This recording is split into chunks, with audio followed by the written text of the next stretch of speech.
Okay, great. People are still coming in. Awesome. Looks like we got a great group today. We are so excited to kick off this invigorating conversation about digital marketing campaigns. So I think we're going to go ahead and get started. I've got Erica Bueno here with me who's going to be moderating as we go along. So please feel free to include any chat, any questions you have. The purpose of the next hour is to really provide information for you, get your most urgent digital marketing questions answered. So hello everybody, welcome. I am Lisa Hufford. I'm the founder and CEO of Simplicity Consulting.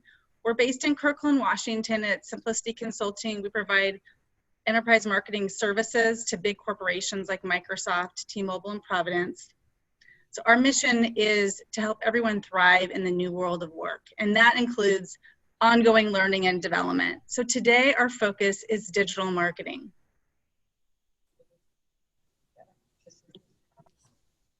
Apologize if we just had technical difficulties. We heard we were cutting out, so I think we're good now. If anyone has any issues, please go ahead and put in the chat box if you can't hear me.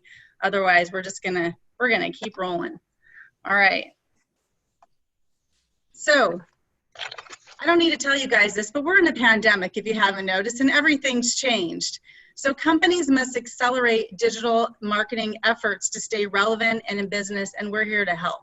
So as this recent Forbes article just from last month basically outlines, consumers are more open to digital marketing experiences than ever before. And this is really exciting for us that are in digital marketing because it gives us the creativity to really try new things and experiment.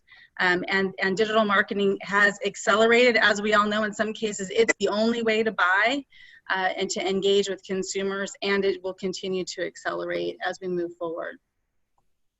So we're going to move into meeting our experts today. Our format is going to be to hear from our two experts using the SPEED framework, which I'll talk about in just a moment. And they're also going to share their pro tips, and there'll be time for Q&A. So again, type your questions in the chat box. So I am so excited to introduce to you two of our experts today who are seasoned digital marketing professionals who really are going to share their best practices, their learnings. Hopefully you'll walk away with some tips that you can implement today.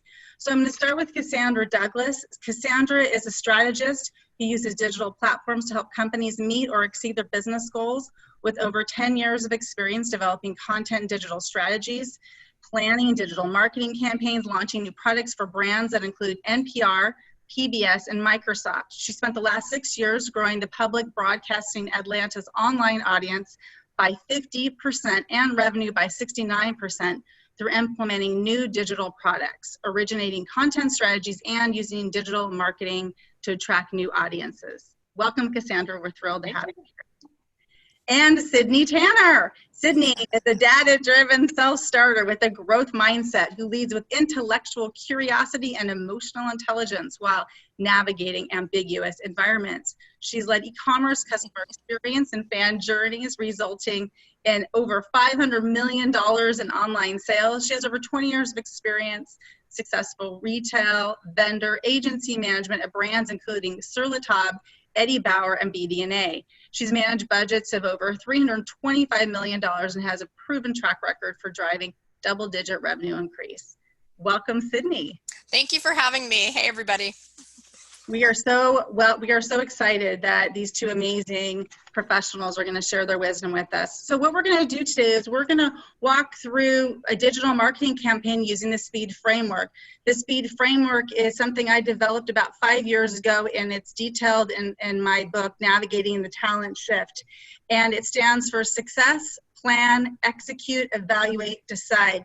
These are the steps. Sometimes we move very quickly when we're going through a campaign. So the way it's going to work is Cassandra is going to take the first two, success and plan, and share anecdotes, stories, questions for you to be thinking about for your digital marketing campaign.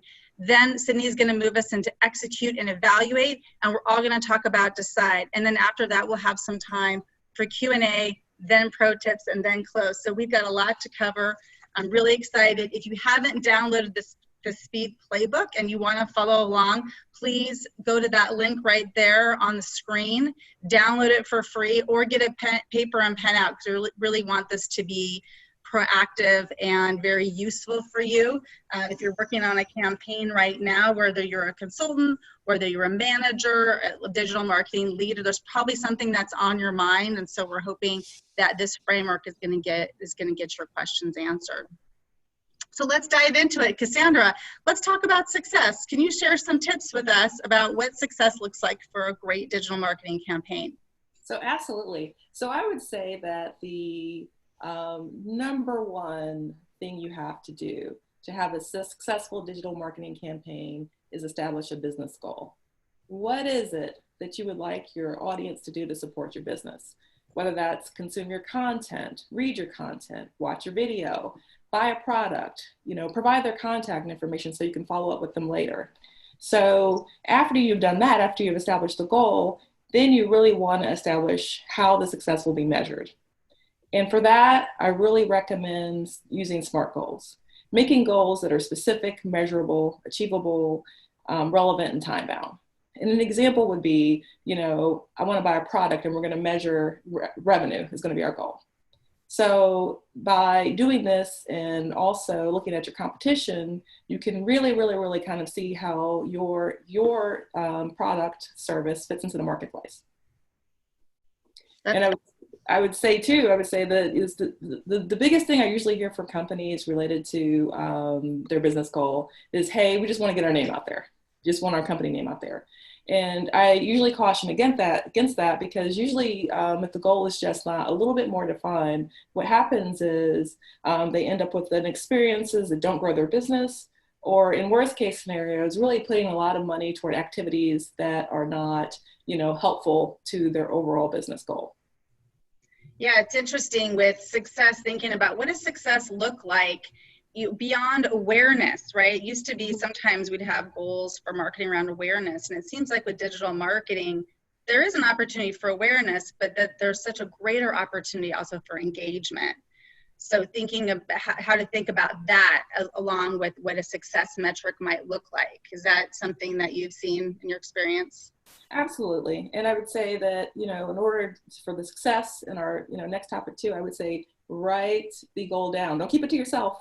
Share your goal with the world so that you'd be surprised if the goal is not clearly written down. You can ask everybody on the same team and they might develop a little bit of slight difference in what they think the goal is. So, develop that goal, write it down, share it. Right. I wanted to jump in real quick too. Cassandra, you mentioned when you're looking at your competitors, one of the easiest tips out there and is sign up for all of your competitors' newsletters. Set up a separate file in your inbox, have them go, and literally every morning I would get sometimes, anywhere from 15 to 20 different competitor emails, but it was part of my morning coffee routine. I would sit down at my computer, check my email, and then I would immediately go, who's doing what's happening, and there would be times where we'd go, ooh, look at this. So yeah, it's easy. Just sign up for them. It's the easiest way to be in the know. Right about that. So I sign up for newsletters, follow them on social. Just tells you where you fit in the marketplace. Yep. Yeah. So stay informed. Sounds like things move fast, right? Yeah. Digital world, every moment matters. That's great. Those are some great tips on success. That's awesome. Let's go ahead and move on to plan, Cassandra. How do you plan for a successful digital marketing campaign? So the plan is how are you going to reach the goal, and the plan includes many things, including the budget, so how much are you willing to spend on this? The plan includes, deciding how your content will be distributed and setting your quality standards and what is going to be the tone and voice and design of your target. What is going to be how are we going to look, how are we going to feel?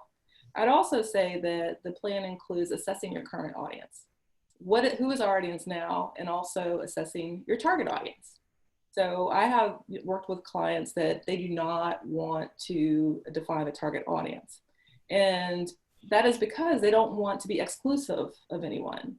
And a recent story that I have is I had someone that works a door-to-door business. and absolutely does not want to discuss, define an audience, because does not want to exclude any potential customer.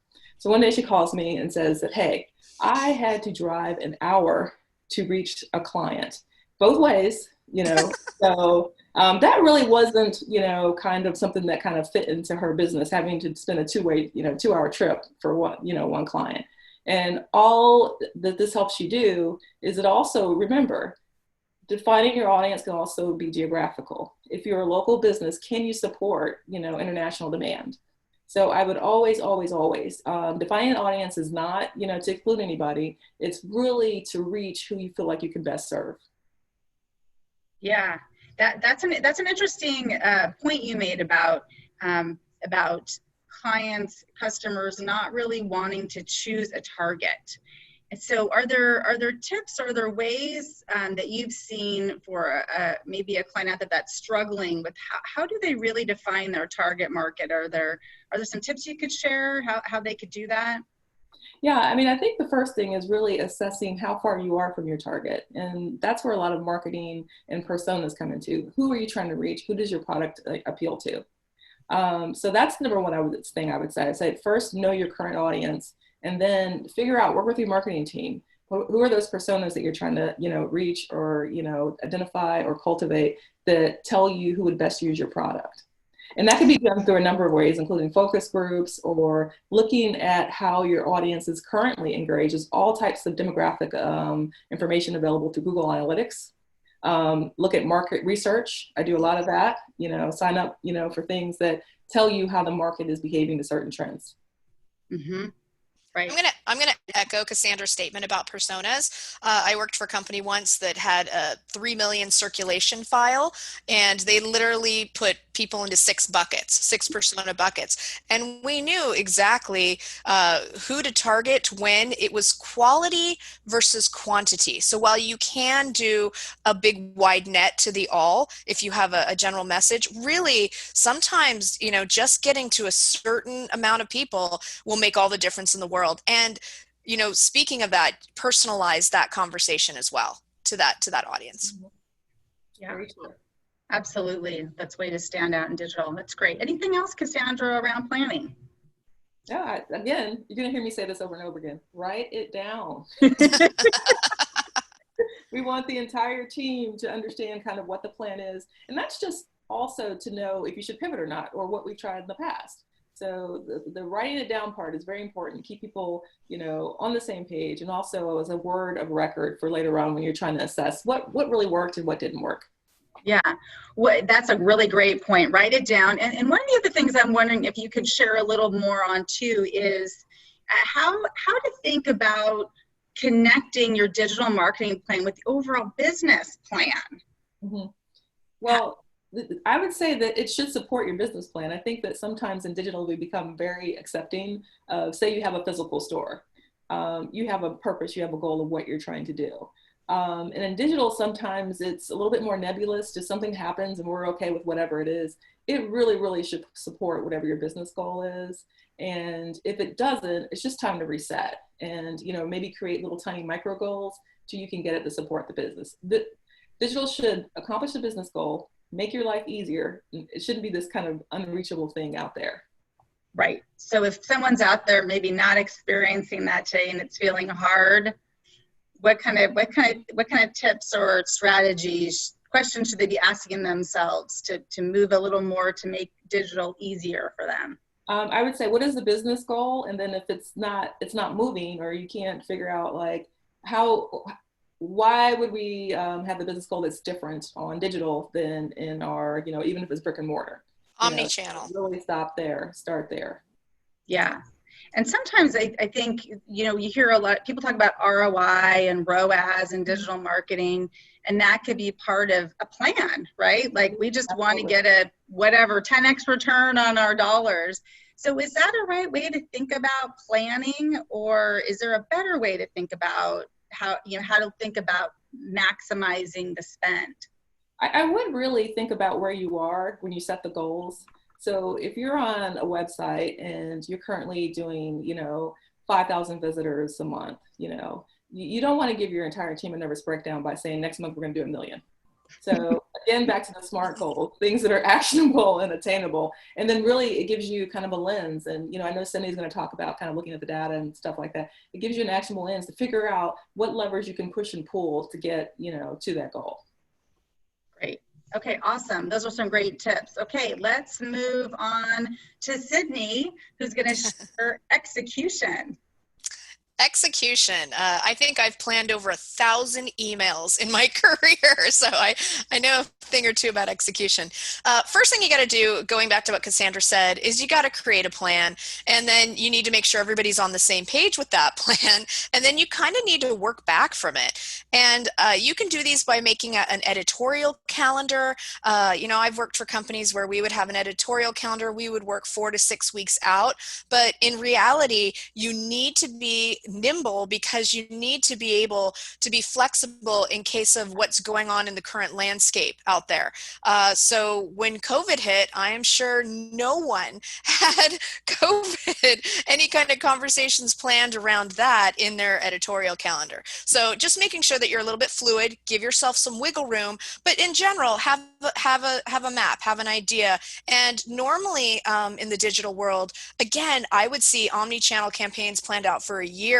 But in reality, our team, we worked really tight, almost on a 2 to 3 week, if that schedule. So with executing. The other thing that I had a mentor tell me once, and it made so much sense, is she said, fish where the fish are.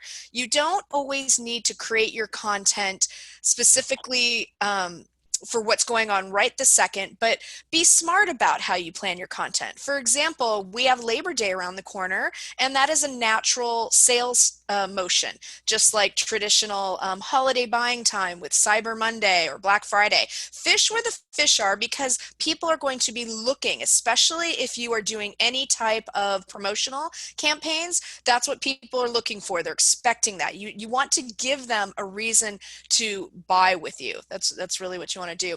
I think the company, when I think of a real life example that was probably the most brilliant, is Amazon. When they created Prime Day to help what we would consider summer or Q3 lackluster results, they basically created something that became almost to the point of a frenzy.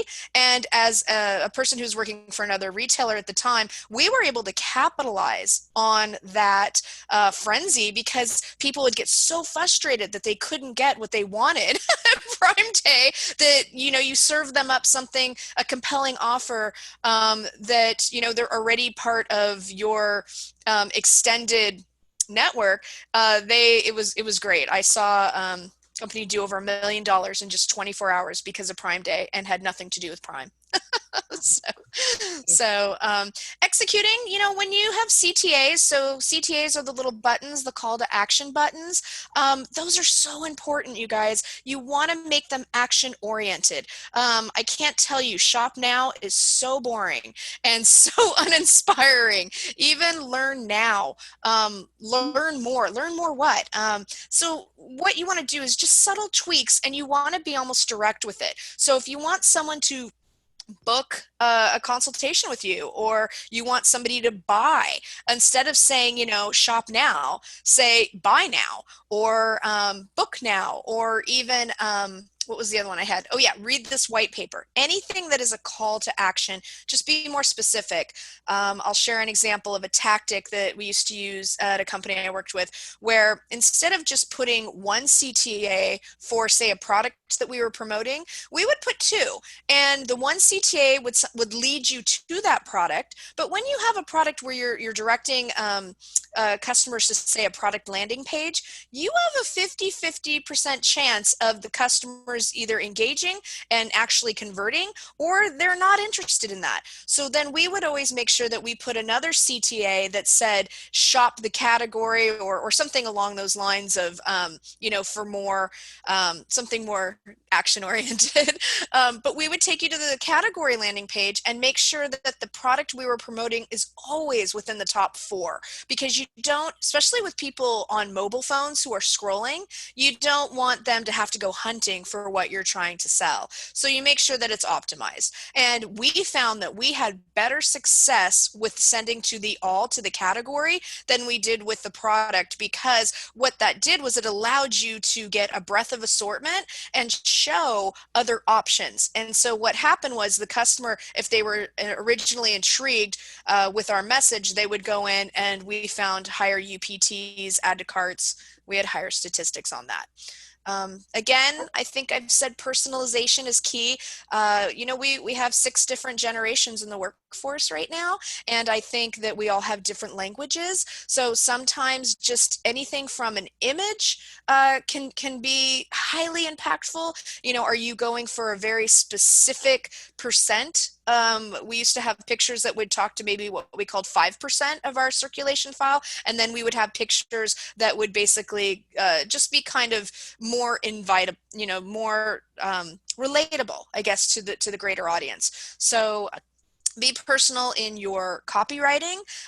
Sometimes less is more. I got to say, a highly impactful statement at the top will be much more succinct than an actual having me read a bunch of stuff.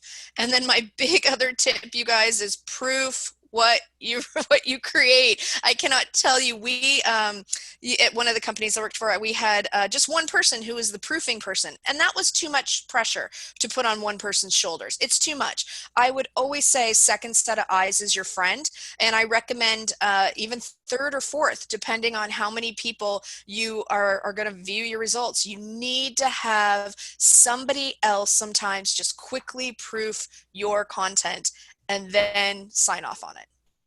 And I will say what I absolutely love about what Sydney did with CTAs is one at a time. I've seen so many CTAs, there's like 3 CTAs, like download this, read this, go here. And I just love her strategy. And okay, we're going to complete this CTA. Then we're going to go to the next one.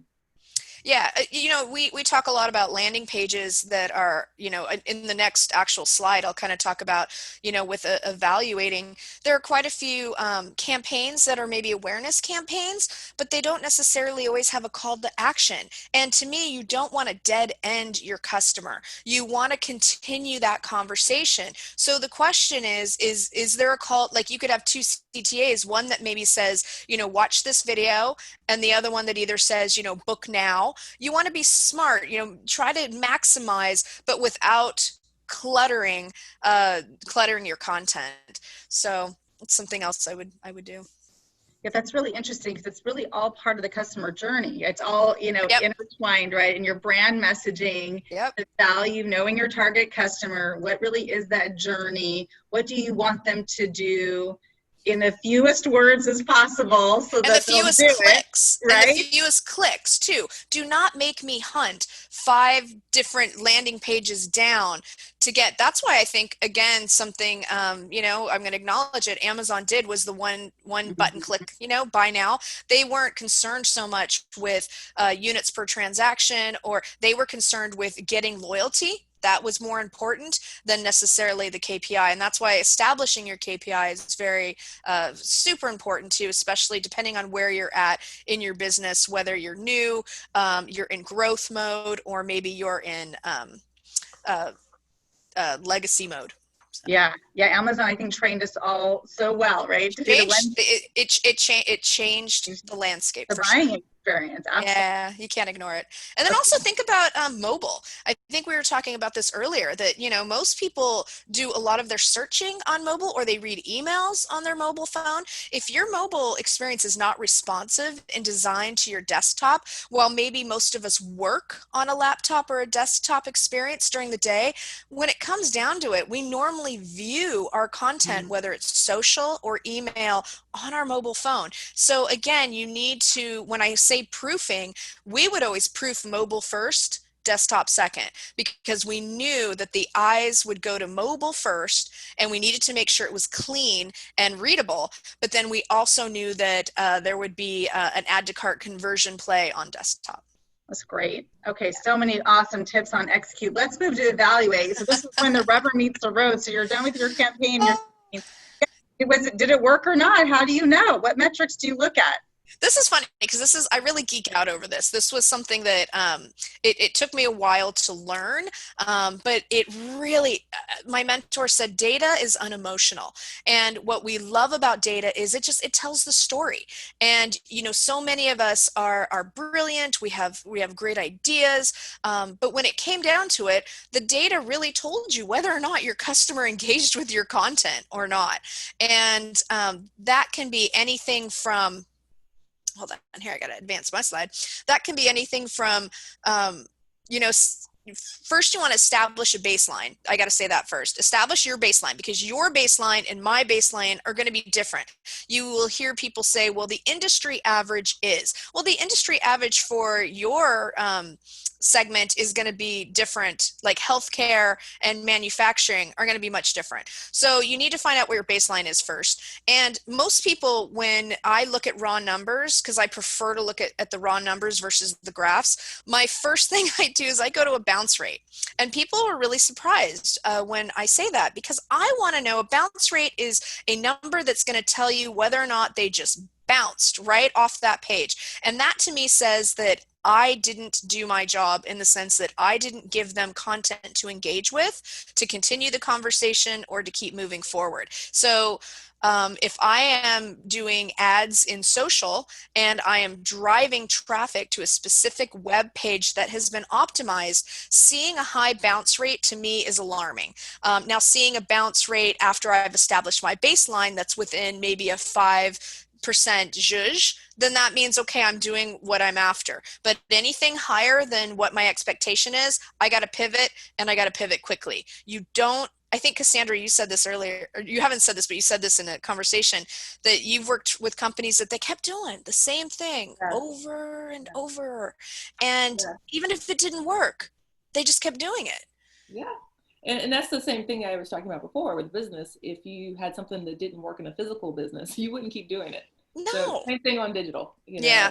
So I got to tell you, in the digital worlds, I've worked for companies that were more willing to take a longer approach, but I've also worked for companies that, you know what, if something came through that afternoon and there was an opportunity to really capitalize on that message, guess what? We cranked out some content to be able to go out the very next morning. And that's the other thing about digital, is that you can be nimble, you can be quick, and you can make an impact. I've set up trigger marketing automation before. You can do that from a geo-targeting standpoint. You can look at the United States and you can say, wow, it's sunshiny and on the West Coast, but it's rainy on the East Coast, and maybe you're selling something that makes sense to help with preparedness on the East Coast. So you can set up trigger automated emails with product. You have to make sure you're on top of that, in the sense that don't let it go stale and don't send the same the same message every time. But you can get savvy with how much you want to set up. So which one of you, we were talking earlier when we were prepping for this, we were talking about the impression party. Oh, that was me. Yeah. So I think when you send ads, I've heard many times in many companies with marketers say, oh, but we had over 2 million impressions. And to me, it's yay. But if you didn't do anything with those 2 million impressions, so you sent them somewhere, but you have a 98% bounce rate on the page that you sent them to, that breaks my heart. Because it means that, look, we drove all of these impressions, but we didn't do anything with them. Now, I will step back a little bit and say, if your goal is to be an awareness campaign, then yes, and impressions is the goal, then yes, that is great. Throw the party, crack the champagne. But normally, if you raise revenue, though, yeah, exactly, because it's hard. It's hard.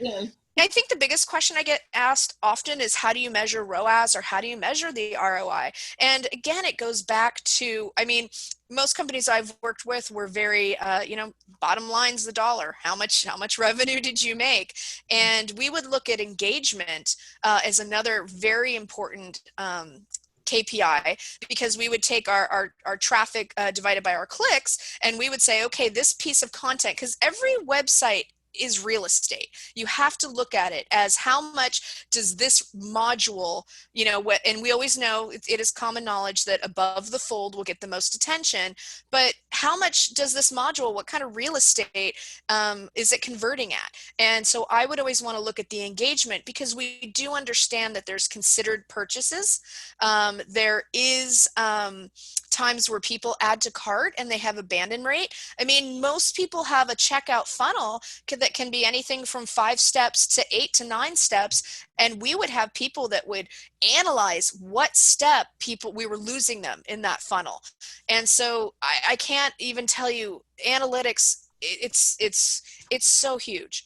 The other thing too that was great about it was we would have a lot of executive leadership who would kind of say, oh, I think we should do it this way. And we would always say, we'll be happy to test that for you. So we would do an A/B test, because again, even though maybe our hunch, because we were experts in our field, we knew what our customers would respond to, we would still test it, because you have an opportunity either to gain more revenue or more loyalty or more awareness, or you find out that that doesn't work for your customer base. So a big fan of A/B testing, or they call it multivariate testing. If you have that capability to do that and split your traffic, highly recommend. Yeah, it's an ongoing learning, right? It's like experiment, trial, error, Oh, right? Yeah, yes. Mm-hmm. So that takes us to the last step of decide. So Cassandra, share some tips. Now that you're at the end of the campaign, either it's wildly successful or maybe it wasn't, and you learned some things, you got to pivot. So how do you think about this step about deciding which way to go next? So first I'll say whether or not you made the goal or not should not be a surprise at the end of the campaign. So there should be steps and measures along the way, so you kind of are assessing what needs to happen. And really, it's really about assessing what went well, what didn't, and really why. Is something salvageable? Are there learnings that we can use that apply to other campaigns? And really, there's something that I hear all the time, like, we used our gut. And I have really never been on a campaign where there wasn't some measure of something I learned, good or bad, that wasn't unexpected. So, and then what you really want to do is you want to take, kind of what you learned, whether it was good, whether it's bad, and you really want to modify a working plan for future success. So what can we do so don't treat it like we're going to do one campaign and we're never going to do another campaign again. It's always continuous learning. Can I jump in on that? I want to share an example of exactly what Cassandra's kind of talking about. One of the companies I worked for earlier in my digital career, we were kind of just making it up because, it was early. I started my career in digital in 2008, and it wasn't what it was today. We didn't know. And so we would test out different types of messages on certain days to see when our customers would respond. But the biggest one was that we had figured out on, say, Mondays, that an exclusive campaign to our target audience was just wildly successful. The question was, can you repeat the win? Can you do it again? And if you can, how many times can you repeat the win until it burns out? And we found that our threshold was 3. And we had to, and that was over a course of timing, different products, different trials, different photography. But again, it's going back, you can't do it all the time, but you can sometimes repeat the win and still get success with it. Great. Awesome tips. Well, we are ready to move into some Q&A, and I'm going to look over here at Erica Bueno, who's moderating, to see what questions we might have for our experts. And before you ask the questions, I just want to let you know that Monica had a really interesting comment about testing, which is a colleague of hers tested an A/B test for an ad image, and one was just an image of a trail, and the other one was an image of a trail with people on it. Mm-hmm. And the one without people on it performed way better. Even though did better because people can relate. First thing you do when you see a photo of a person is you think, would I be friends with them? Or would I know them? Or do I look like them? Or do we have anything in common? It's unconscious bias almost that we have a way of actually looking at that. And I would agree with that A/B test, is that you would go with the trail without the people, because immediately then you put yourself on that trail. Yeah, that's really interesting. That does sound like a very subconscious Yeah, you don't even realize it. Yeah, right. When we see pictures of people, so sometimes maybe just more images of a tree or objects. Yeah, it's kind of like when you thought about the commercials, remember, that would show a soda and then all of a sudden you're like, I'm thirsty. It's that same kind of unconsciousness that we don't even realize. That isn't Coke like a master around the effervescence, the bubble, right? Just makes you exactly. Anyway. But yeah, okay, great. All right, so I'm going to read off some questions. Thank you so much for everyone's participation. So Arik has a question. He says, where do you go to review about market trends and how the market is behaving to these trends? Cassandra, why don't you take that one first? Yeah, so it really depends on industries. I work with a lot of different industries. So definitely there is a source called Pew Media. I don't know if you've ever heard of that. And then there's like different types of market watches. But really, if you do whatever you're looking for, do a Google search, you just want to make sure that it's coming from a reputable place. So, you know, and it's balanced. But there are lots and lots of different resources you can use for market trends. And even sometimes, you know, New York Times, Forbes, those also contain some market trends that you can use. But the most important thing is that you look at the different resources that you have and make sure that it's concurrent story. I don't ever go with, you know, just one thing that one particular publication said. Great. Anything to add on to that one? Yeah, Google Trends is actually one of my favorite first stop that I go to test out, especially if I'm working in an SEO space. And we just recently had a campaign where they said, okay, you can go ahead and purchase SEO words. And immediately the mind went to, well, this might make sense.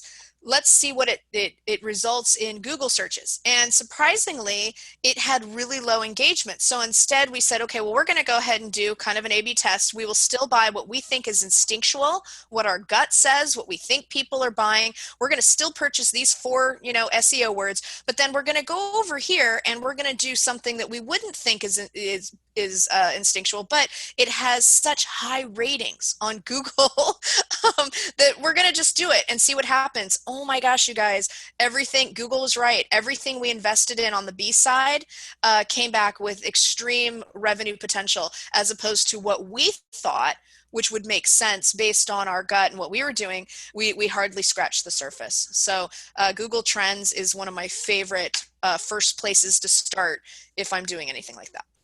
And also, I would add that another thing is competitive analysis. So sometimes if you want to peek in and see what another website is doing, SimilarWeb is a great place to go. Mill.com too. And you can kind of see kind of the baseline for where you're at versus kind of look at where you want to be and see kind of what their baseline is. Yeah, I like SimilarWeb. SimilarWeb, great. Those are great resources. Okay, we've got quite a few questions. All right, we're going to keep rolling. Sakshi asks, how do we develop KPIs for a GTM activity that we may not be directly executing, but are responsible for enabling? For example, corporate roles that need to enable the field, especially when executions done locally and there isn't a direct line of reporting or tracking between corporate and the field. Okay, that's really long. I feel like we need to break that down. So is that a matter of the team that's executing is not the team with the responsibility? Is that? Yeah, I think I think the question I'm going to try to interpret here is around how do you determine KPIs for a go-to-market activity that you're supporting for a large field organization. So maybe you don't have direct impact, but how should you think about what you can control, your role? What should your metrics be? Yeah, I'll jump in. Sure. Sorry, I saw Cassandra.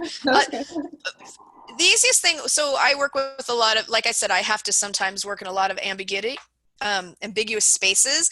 And so I need to find out, if I'm working with a client, what is the goal? What do they want? Right? So as soon as I figure out what they want, what's the most, and I actually have them force rank, because when you ask somebody that question, they're going to throw at you 5 or 6 different things that they want. So I'm going to say, okay, I only care about the top 3. What are the top 3 things that we really need to get out of this campaign if we're going to invest in it? And then that's how I establish the KPIs. So if it's awareness, it's impressions. If it's conversion, I want to see traffic and engagement. Again, looking at bounce, because bounce helps me know if I have to pivot. But you have to figure out, or is it revenue dollars, right? So that's how you establish I would say the top 3 KPIs. And when you can't control it per se, you need to be able to say, these are my recommendations, and then still go ahead and follow up with that. And that way, then you can say, okay, well, based on our conversation, right? You circle it back, you bring it back. Right. You say, based on this, we're finding that this campaign is doing well. We've served up over 2 million impressions, and our engagement has a 10-point lift over 3 weeks. That's how I would do it. Okay, great. And I would only add that, basically this is kind of the thing where you have to get everybody on the same page, So really, this is where you kind of have to kind of work your muscle in getting buy-in. And what Sydney said is so correct. How do we get down to the top 2 or 3 things that we're trying to accomplish together? And once you do that, then, what are the KPIs for all that? So how are we going to measure what we decided was important? And I really think that at that point, you can kind of establish what you can contribute. So from your standpoint, it wouldn't be a good course of action to have you in charge of page views if you don't do content publishing or you don't have that kind of pull on the side. But what can you contribute? And I really think after establishing kind of what the group is trying to accomplish, then you work together to establish, what the goals are, basically, and who has ownership. Now, this kind of goes more into kind of what Sydney was talking about as far as execution. You really have to have an owner for each thing you're trying to accomplish. Okay, so this is great, because I think this is an important point to say, if you're not sure what the metrics should be, pause and go back to the first step, which is success. What does success look like? And either make some recommendations if the organization, your clients, or your manager aren't sure. And Tess, I think that's what I'm hearing from you guys, is if they're not clear about the goals yet for digital marketing, then you need to be clear about, hey, we're going to set some goals, we're going to measure them, and then we're going to learn, and maybe we'll pivot. Because maybe you're in a learning mode where it's all new and where nobody's really sure what to expect for the, right? So put some kind of a stake in the ground and then be constantly pivoting. But I can't reiterate enough that success component, because sometimes what I've observed, I'm curious if you guys have seen this, is you were all so excited about digital marketing, we go right to the campaigns, and then we look at results and we're not really sure what to interpret or how to interpret it, because we never really defined what success was. What were we trying to accomplish up front? Have you, you're nodding, Sydney, have you seen that happen? I've seen it happen. I've seen it happen. Another company I worked for, I did see that happen in the sense that there was a lot of speculation in, oh, well, what we're doing is good. And I said, prove it. How do you prove that out? And because it was just a gut feeling. And I remember taking painter's tape and literally putting it on a wall and saying, print out your top 5, we took one of the ad mediums, print out the top 5 revenue producing ad medium and print out the bottom 5. And we did it over, first we did 1 quarter, start small, then we did 2 quarters, so quarter over quarter, then you did, a half year and then a year. And it was amazing, the aha light bulb moments, to basically see that what this team thought was very successful really wasn't. It actually produced 0 clicks, 0 revenue, because they kept sending the same message within a month 3 times, and it was overkill. That's, what I mean? Again, when you have an omni-channel approach, you can only hit the audience with the same message so many times before they just tune out. Now you can, what I've seen strategically do is, if you have a campaign that you're going to run over 3 weeks, you take what I call an umbrella message, but then you break it down, and there's always a focus in week 1, a focus in week 2, and a focus in week 3 with just the basic umbrella at the top. That's great. And I'll add to what Sydney's saying, because I think with the omni-channel approach, you really still want to identify which channel is doing the best for your business. So I've worked with groups before where they were heavily, doing social media, updating, all day long for their campaign. But when we looked at the numbers together and the data, it was the newsletters that were getting them the results they wanted.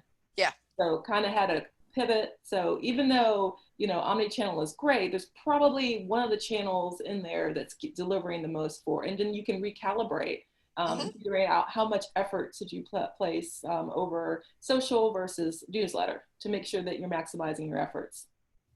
That's a really good point. Back to target market, right? Because different audiences live in different social media channels. So, don't be everything to everyone, right? Choose your market and the appropriate channel to really gain the best ROI. Okay, great. One more question we have is from Joe. What are some successful strategies to stimulate CTAs? Cassandra, any? Well, I think, the first thing is be very clear, So, I worked with groups that wanted money but didn't really want to ask. Whatever, if your audience, it's clarity. So if you want somebody to give money, you can't say learn now, because they're not really. You got to say donate. What you want. And that is also what I would call rickrolling someone. I don't know if anybody's familiar with that term, but asking for something and you on another page. Wait, you didn't say anything about donating money. Now I'm on this page and you're asking me for money. You said I was going to learn something and now you're asking me for money. So I would say the most successful CTA campaign is be very clear about to your audience about what you want them to do. We say literal. Just be literal. Tell me literally what you want me to do, and do it in 3 words or less, preferably. And as few clicks as possible, right? Yes. Yeah. Okay, that sounds so easy, right? It takes a little bit of mind shift. Because I do think that the shop now and the learn more is so circulated. But once you kind of, and it's called a hard sell is what it's called versus a soft sell. And as soon as you kind of make that shift, I know that I got to a point where I didn't know how to soft sell anymore. I only knew how to be literal with my CTAs and literally like telling exactly what Cassandra said. I want you to do this. And that plays into so many things, including SEO. SEO does not really interpret kind of, unilliteral feelings. It's gonna, whatever you say you're gonna do, whatever you promise, it's gonna come up that way. That's how it searches.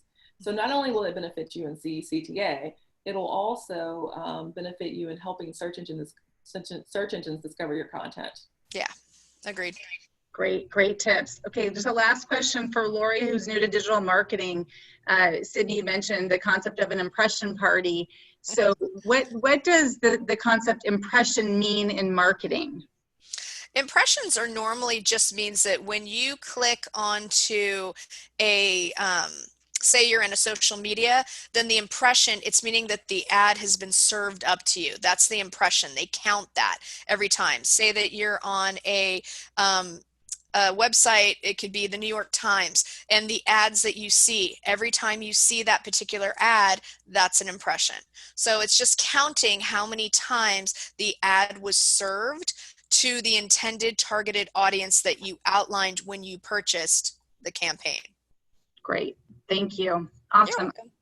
So we're coming up on the end. I want to make sure we get to the pro tips because you each have such amazing takeaways, and there are a few more questions. So what we're going to do for the audience is we're going to send out a follow-up and make sure we get your questions answered. Pratima, I noticed you were raising your hand, so if I can invite you, if you haven't already, put your question in the chat so we can capture that as well. And in the interest of time, we are going to move to pro tips. And we've each got, Cassandra and Sydney are each going to talk about really their top 3 tips for you to take away. So Cassandra, why don't you go ahead and review yours? Okay, so, again, mine is define your business goal. What is it that you would like your audience to do? Be very clear about it and write it down. And then after you define your business goal, you decided what you wanted to do. You want the audience to consume content.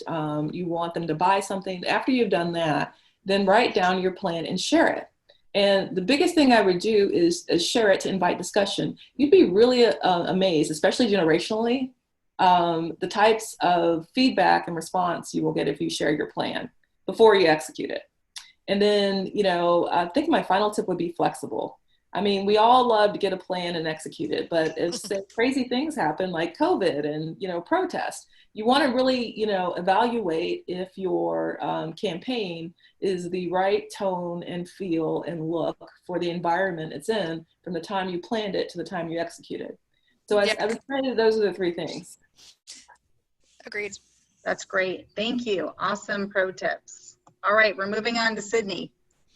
My biggest ones are you want to optimize for your audience. I want to challenge you. Do you know who you're having a conversation with? I can't tell you how many times I've seen where you throw the dart at the wall, you launch the ad campaign, and somebody says, well, that doesn't make sense. And maybe it wasn't meant for that particular audience. So know who you're having the conversation to, personalize it to them. That comes down to colors. It comes down to imagery. It comes down to the copy. Okay, so those are, and your CTA. So please know who you're doing that with. Test and learn. I'm a big fan of test and learn. Fail fast. You are going to fail occasionally. That's part of the journey. Fail fast, but move forward. What did you learn from this test? There were many times we would do tests and we would say, okay, this didn't turn out maybe the way we expected or wanted to, but let's put it on the shelf. You put it on the holding shelf. You don't just necessarily throw it away or scrap it, but you kind of say, well, maybe our timing was not appropriate, or maybe this will work at a different time. So test and learn, and keep a record, obviously, of what you're testing. You got to be able to analyze. And that's the third one. Analyze the data. Either you lean in or you pivot. You don't just accept it.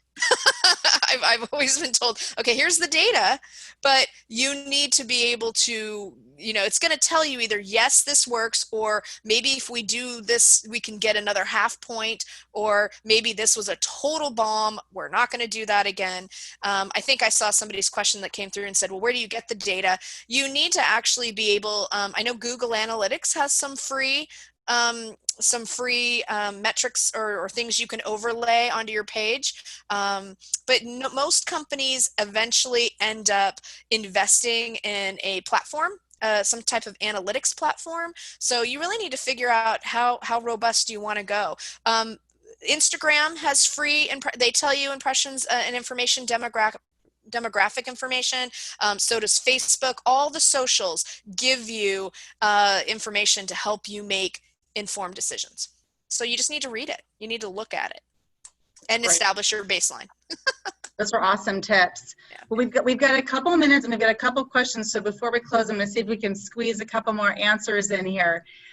One of the questions from Sydney is around the step on deciding how can we effectively share learnings with the team that's digestible. So learnings from the campaign, probably that means I'm also going to interpret that question around which metrics do I show? Of all the metrics, there's so many ways to track what the results are from a digital marketing campaign. So how you got to cut out some of that noise because there's so many metrics that you can choose from. The biggest way that I have found that has been the easiest, I always used to say I'm a queen at doing an Excel deck, but really it's again, don't boil the ocean. Pull it down to the top 3 things that you want people, because I think that in analytics, you can sometimes manipulate the message. You can manipulate it to say, oh, look how great it was. But really what I found is the most helpful, because people digest information differently. While you might want to read your deck, you might want to have somebody explain it to you. Somebody might want the visual. So I have always found that it's easier just to either put a 1-pager or a small deck, maybe 3 or 4 slides together, actually put what the content was. You need to do an example, and then put, here are the, the time range. Here are the top 3 things that we saw. And here is how it either went up or down from the month before, the week before. You're either doing a year-over-year strategy, week-over-week strategy, or month-over-month or quarter-over-quarter. However you measure in your team, you want to make sure you call that out, and then you want to be consistent. And that way, when you're explaining, you can say, oh, we made a decision to go ahead and change this CTA, the call to action, or we changed this photo, and then you can explain why the numbers went up or down. You also have to take into account time, because sometimes messages can get fatigued. So, but I just find that putting it on a deck, putting it on a PowerPoint or putting it on an Excel sheet with the visual and the data, right? Put the raw data there, let people see it, and then speak to it by saying, here's what we saw, how it moved up and down, and what changes we made. And then you can say, here's my recommendations. Got it. Those are great tips. Cassandra, anything else to add on how to share learnings with a team that's digestible? Yeah, normally what I do too is I also ask them what they would like to get out of it. And so that tells me, kind of what information will be useful for them. And then with that, you can also add, what you think that would be a lot of sharing information. So everything Sydney said. And I really, really tried to avoid those really kind of numbers, grids, heavy. Oh, me too. Me too. People love them. They love them, and I just hate them. I try not to get people, hate's a strong word. So what I really try to do is a very clean presentation. If I have to go to a campaign, whether it's, a website or it is social media, I will clip it out and point to the different components, and I will say what number it influenced. Corresponds, yeah. Sydney is so right. Like every social media site has its own analytics, but analytics they show you are for their business. Right. They're not for you. You have to interpret it for your business. Right. So at one point, Facebook was really pushing video. So anytime, someone published a video, it probably appeared to be going, gangbusters. However, if that's not right for your business, then you kind of have to look back with, maybe you need to look at how much traffic is being driven from your, social media to your web page. Just figuring out kind of like what that is.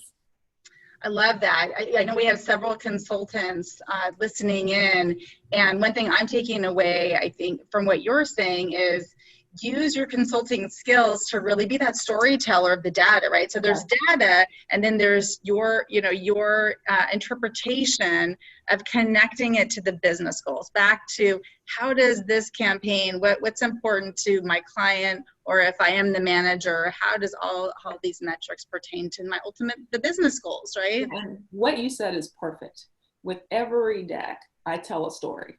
I don't just flash numbers in people. And the story can be, where we started out at, it could be where we were, it can be any number of things. But just think about it is that people are not so much interested in just saying you were up, we were down, whatever. But what is the story? You see a big dip, what is the story about why we went down? Was that caused by COVID? And what's the story behind that? So I think that's so important. And there's so many factors that influence why your campaign, whether your KPI goes up or down. There's so many. So I think we would do weekly recaps, and there were times when you just had to say, the weather sucked. It just did. It sucked last week, and I can't help that there was a heat wave and we didn't sell the coats that we wanted to sell. Like it just, and it wasn't what people wanted to hear, but there was some reality and truth. Be authentic and don't grasp at straws, and brainstorm. Sometimes we would brainstorm. We would always have scrum meetings in the morning, every Monday morning before we started, to kind of say, hey, let's recap real quick last week. We do a look back. We talk about what happened over the weekend, and then a look forward. And that helped craft the story so that as a team, we were pretty much all on the same page. Wow, great tips. I have so many notes just listening to the two of you. And I think there might be some kind of a follow-on. I'm brainstorming here around storytelling and digital marketing or something like that, right? Because that's really what it's all about right now, for sure. So I want to take a moment to thank you both so much for your time, Cassandra and Sydney. We've already got some really nice comments. And my pleasure. Absolutely. And in the spirit of being direct with a call to action from Simplicity, what's next? We have a special offer. If you go to this link, we're happy to offer you, anyone, a 30-minute free consultation with a digital marketing expert. If there's something that it's been chewing and you're not sure how to think about it, a metric, any of these questions that you've been asking, you're still kind of like not sure how to approach it, talk to a digital marketing expert on our team, and they could give you some tips and some advice and help you really create insanely awesome digital marketing campaign. So thank you so much. And we hope that some of these tips again will help you be even more effective digital marketers, whether you're a consultant, whether you're a manager, whether you're a leader, whether you're seasoned or new to the digital marketing field. we're so excited to be able to help everyone thrive in the new world of work. So thank you. You're welcome. Thanks, you guys. Bye. Have a good day. Bye, everybody. Okay, bye-bye.